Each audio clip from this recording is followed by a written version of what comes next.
नमस्कार, मैं पूनम शर्मा और आप देख रहे हैं TN News 24 आवाज जुर्म के खिलाफ। तो चलिए देखते हैं आज की खबर में क्या कुछ है खास। कांग्रेस पार्टी के महानगर कार्यालय पर आयोजित प्रेस वार्ता के दौरान कांग्रेस नेता भारतीय जनता पार्टी पर जमकर बरसे। मौजूदा समय में भाजपा द्वारा लिए जा रहे फैसलों को लेकर भी कांग्रेस नेताओं ने बड़े सवाल खड़े किए हैं। कांग्रेस पार्टी में जिसके विरोध को लेकर प्रदेश भर में प्रेस कॉन्फ्रेंस की जा रही है, इसी क्रम में आगरा में शामिल होने आए कांग्रेस विधायक हरिशंकर गुप्ता और पार्टी के प्रवक्ता मोहम्मद राशिद महानगर कार्यालय पत्रकारों से वार्ता की और पार्टी का पक्ष रखा। हाल ही में मनरेगा का नाम बदलने से भी कांग्रेसियों में भारी उबाल है। कांग्रेस के महानगर अध्यक्ष अमित सिंह ने कहा कि भारतीय जनता पार्टी सत्ता का दुरुपयोग कर रही है। भाजपा ने महात्मा गांधी के नाम पर कांग्रेस सरकार द्वारा चलाई गई मनरेगा योजना का भी नाम बदलकर अपनी गांधी विरोधी मानसिकता को उजागर किया है, जबकि नेशनल हेराल्ड मामले में उनके वरिष्ठ नेताओं को पूछताछ के नाम पर अनावश्यक परेशान किया जा रहा है। देखिए, पूरे देश में और देश के हर राज्य में मुख्य शहरों के अंदर ये प्रेस वार्ता हो रही है और उसके दो बिंदु हैं। पहला तो ये कि मनरेगा से जिस प्रकार से महात्मा गांधी का नाम हटाया गया है और मनरेगा के जो प्रोविज़न थे, प्रावधान थे, जिनके तहत करोड़ों लोगों को नौकरियां मिल रही थी, सुगमता से मिल रही थी, उसको तहस नहस किया गया है। इसके ऊपर एक तो वार्ता करनी है, चर्चा करनी है। दूसरा ये है कि एनफोर्समेंट डायरेक्टरेट जो है, जिस प्रकार से उसका केस दिल्ली की ट्रायल कोर्ट ने खारिज किया है, उसके ऊपर हमें बात करनी है, उसका खुलासा करना है, क्योंकि जिससे भाजपा की सरकार और ईडी दोनों में बेनकाब हुई हैं। दोनों का जो काम करने का जो तरीका था और कांग्रेस को का जो नुकसान पहुंचाने की बात थी, उसका बेनकाब वो हुई हैं। उसके बारे में हम प्रेस वार्ता कर रहे हैं। क्या उद्देश्य रहेगा सारी चीज़ों को बताइए। देखिए, मनरेगा के अंदर सबसे बड़ी बात यह है कि आज जो काम भाजपा सरकार ने और आरएसएस ने मिलकर किया है, उससे ये स्पष्ट है कि महात्मा गांधी की जब हत्या की गई थी तो एक आवाज़ ये उठी थी कि इन लोगों ने महात्मा गांधी की हत्या करके देश की हत्या कर दी है। हम ये मानते हैं कि इस प्रकार दोबारा से यही कृत्य करने का मतलब उनका ये है, एक बार फिर महात्मा गांधी की हत्या की गई है, उनके विचारों की हत्या की गई है, उनकी जो मर्यादाएं थी, उनके जो रास्ते दिखाए हुए थे, उनकी हत्या की गई है।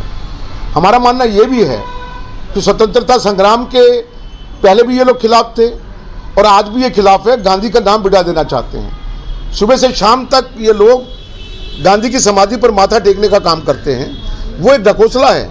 वास्तव में ये अंग्रेजी हुकूमत के समकक्ष, जितना वो लोग स्वतंत्रता सेनानियों का विरोध करते थे, अपमान करते थे, उसी प्रकार से ये लोग भी उसका अपमान करते हैं, उनसे नफरत करते हैं, घृणा करते हैं उनसे। ये हमारा कहना है। जो नई योजना जो है, जो मजदूरों के लिए कैसे खराब या खत्म ही कर दिया है ना। मजदूरों का जो इंटरेस्ट था उसको पूर्ण रूप से कुचल दिया है। वो बड़ी घातक है एकदम। उनका जो इंटरेस्ट था उसको खत्म कर दिया इन्होंने। 100 जगह के जगह 125 दिन रख तो दिए इन्होंने काम करने के लिए। वो काम मिलेगा कैसे? लेकिन पहले तो 100% फंडिंग जो है केंद्र सरकार करती थी, अभी उन्होंने उसको बदलकर 60% 40% कर दिया रेशो के अंदर। आज राज्य की सरकारें, आपको भी मालूम है, किस प्रकार से कर्जे में डूबी हुई हैं। वो 40% धन कहाँ से मुहैया करवाएंगे? इसका मतलब ये है कि वो मजदूरों को काम नहीं दे सकती। दूसरा ये है कि पहले मांग के आधार पर काम मिलता था। मजदूर मांग करते थे, उनको अधिकार मिलता था, वो उनका कानून था। लेकिन अब मांग के आधार पर वो नहीं है। अगर पैसा है तो काम मिलेगा, पैसा नहीं है तो काम नहीं मिलेगा। तो इससे बचा क्या मजदूरों के पास में? मजदूरों के पास तो कुछ नहीं बचा। वो तो दर दर की ठोकरें फिर खाने को मजबूर हो गया। करोड़ों लोगों का जो जीवन उत्थान हुआ है मनरेगा के नाम पर, अपने घर के पास ही काम करना, रोजी रोटी कमाना, बजाय उसके कि हजारों किलोमीटर दूर जाके मजदूरी करना खेतों के अंदर, वो बेहतर नहीं था? यही बेहतर था। तो आज इन्होंने मनरेगा को खत्म करने की मंशा इनकी आज से नहीं है। 2014 के अंदर जब बीजेपी की सरकार बनी थी केंद्र में, तब से इन्होंने शुरू कर दिया था। मोदी जी का पार्लियामेंट के अंदर बयान है इस बात को लेकर कि मनरेगा जो है कांग्रेस पार्टी की, कांग्रेस सरकार की, स्वतंत्र सरकार की सबसे बड़ी विफलता है। वो उसके पीछे पड़े हुए थे, मौका नहीं मिल रहा था उनको। कांग्रेस में कहीं आंदोलन नजर नहीं आ रहा इस मामले को लेकर। पूरे देश के अंदर हर शहर में आंदोलन हो चुका है। हर शहर में आंदोलन हो चुका है। हमारे खुद आगरा के अंदर हमारे भाई दिवाकर जी जो यहाँ शहर अध्यक्ष हैं, उन्होंने मुझे बताया इसका अगला रूप क्या रहेगा भाई साहब। मनरेगा को पूरा विरोध होगा, बचाने के लिए जन जागृति होगी, पूरा विरोध होगा। इसका पूरा घनघोर विरोध होगा। विपक्ष की भूमिका पूरी निभाई जाएगी। जहां तक हो सकेगा संसद के अंदर भी और संसद के बाहर भी हम इसका विरोध करेंगे, धरना प्रदर्शन होगा, इनका घेराव करेंगे और मजबूर करेंगे इनको कि दोबारा से मनरेगा को लागू की जाए। और एक बात मैं आपको और बता दूं, जितने भी गलत काम ये कर रहे हैं, जितने भी ये लोग संविधान विरोधी काम कर रहे हैं, जन विरोधी काम कर रहे हैं, लोगों को सताने का काम कर रहे हैं, विपक्षी पार्टियों को नीचा दिखाने का काम कर रहे हैं, कांग्रेस की सरकार आज नहीं कल बनेगी, ये दोबारा से इसको दुरुस्त किया जाएगा और इनको जेल की सलाखों के पीछे भी। देखिए, आज पूरे देश में जिस तरीके से गांधी जी के नाम को मिटाने की कोशिश भारतीय जनता पार्टी की सरकार ने आरएसएस की सोच ने की है, उसके विरोध में पूरे देश भर में अन्य अन्य जिलों में प्रेस वार्ता रखी गई है। उसी के अंतर्गत आज आगरा में प्रेस वार्ता है। एक गांधी जी के जो अंतिम शब्द थे, हे राम, यह बहुत बड़ा संदेश पूरी दुनिया के लिए था, लेकिन भारतीय जनता पार्टी ने उसको जी राम जी करके उसको पूरी तरह से ख़त्म करने का काम किया है। गांधी जी की विचारधारा को मिटाना चाहते हैं, गांधी जी के नाम को मिटाना चाहते हैं, यह उनकी सबसे बड़ी सोच है। गांधी जी अन्य अन्य माध्यमों से पूरे चरखा चलाकर भी वो चाहते थे कि इस देश के जो आम आदमी है, इस देश के जो गली मोहल्ले में रहने वाला भी जो व्यक्ति है, उसको रोजगार मिलना चाहिए, वह स्वतंत्र होना चाहिए, वह स्वायत्त होना चाहिए। इस प्रकार की सोच गांधी जी की थी। उस सोच को मिटाने की कोशिश भारतीय जनता पार्टी के द्वारा की जा रही है। भाई साहब, भारतीय जनता पार्टी का कहना है कि इन्हें राम से चिढ़े, राम के नाम से चिढ़े। क्या ऐसी क्या बात है कि राम के नाम से तो वो है, राम का नाम इस योजना में रख दिया, तो किस तरह की योजना गलत होगी? देखिए, ये भारतीय जनता पार्टी के लोगों से ही ये सवाल पूछना चाहिए कि चिढ़ किसको है। भारतीय जनता पार्टी के तमाम ऐसे नेता हैं जिन्होंने भगवान राम के खिलाफ तरह तरह की अमर्यादित टिप्पणी की और जिनको भारतीय जनता पार्टी में ज्वाइन करा के उनको मंत्री बनाया, सांसद बनाया, सेंट्रल में मंत्री बनाया, उनको प्रमोट किया। इनके ही बहुत सारे नेता कहते हैं, इनके गृह राज्य मंत्री किरण रिजिजू कहते थे कि जो भगवान राम को प्रिय गाय है, तो वो कहते थे कि मैं गाय खाता हूँ। इन्होंने सेंट्रल में मंत्री बना के रखा।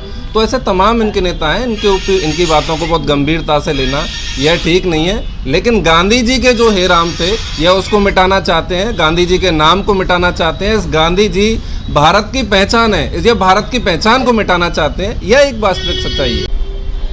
आज का उद्देश्य है कि केंद्र सरकार द्वारा जिस प्रकार से हमारे नेता माननीय राहुल गांधी जी, सोनिया गांधी जी को ईडी के द्वारा, सीबीआई के द्वारा नेशनल हेराल्ड में लगातार प्रताड़ित किया गया। 10-10 घंटे तक सीबीआई और ईडी की जांच के नाम पर उन्हें टॉर्चर किया गया और ये लगातार जब से कर रहे हैं, जब से इनकी सरकार आई है। और आज 10 साल बाद परिणाम क्या आया है कि सुप्रीम कोर्ट ने फटकार लगाई और ये कहा कि ये मुकदमा ही नहीं बनता और ये कहीं ना कहीं पूरी तरीके से सत्ता का ऐसे दुरुपयोग कहेंगे कि ईडी और सीबीआई को इन्होंने अपना तोता बना रखा है, जिस प्रकार से उसका दुरुपयोग कर रहे हैं। दूसरा मुद्दा है कि ये जो कांग्रेस पार्टी एक योजना लेके आई थी, जो ग्रामीणों में पलायन हो रहा है, उस पलायन को रोकने के लिए मनरेगा लाए, महात्मा गांधी नरेगा। लेकिन इनकी जो महात्मा गांधी के प्रति ईर्षा है, जो द्वेष है, वो 2014 से नहीं, जब से है कि पहला हत्यारा ही आरएसएस का था। महात्मा गांधी को मारने वाला हिंदुस्तान का हम कहें पहला आतंकवादी आरएसएस का था। तो वो गांधी को ख़त्म करने के लिए नए नए प्रयास करते हैं। उसी के तहत इन्होंने नाम को बदला है और गांधी को ख़त्म करने के लिए राम को आगे लाने का प्रयास किया गया है। उन राम को आगे ला रहे हैं जिसके गांधी जी, मैं कहूँगा, हिंदुस्तान में सबसे बड़े भक्त थे राम जी के, उनको आगे कर दिया गया है। अगर इस योजना में कुछ उन्हें अच्छा करना था तो इसमें मजदूरी बढ़ाते, कुछ अच्छा करना था तो 12 साल हो गए। इन 12 सालों में मनरेगा में काम मुश्किल से 10 से 15% हुआ है। ग्राम स्तर पे बिल्कुल काम बंद पड़ा हुआ है। तो इनका बिल्कुल उद्देश्य ये नहीं है कि मनरेगा से लोगों को काम मिले, बस नाम बदल के जो इनका एक परंपरा है लोगों को भटकाने की, बस वही परंपरा चल रही है और उस गांधी को मिटाना चाहते हैं जिसे अंग्रेज नहीं मिटा पाए। और मुझे लगता है गांधी जी हर एक के दिलों में है। गांधी जी को मिटाना इस आरएसएस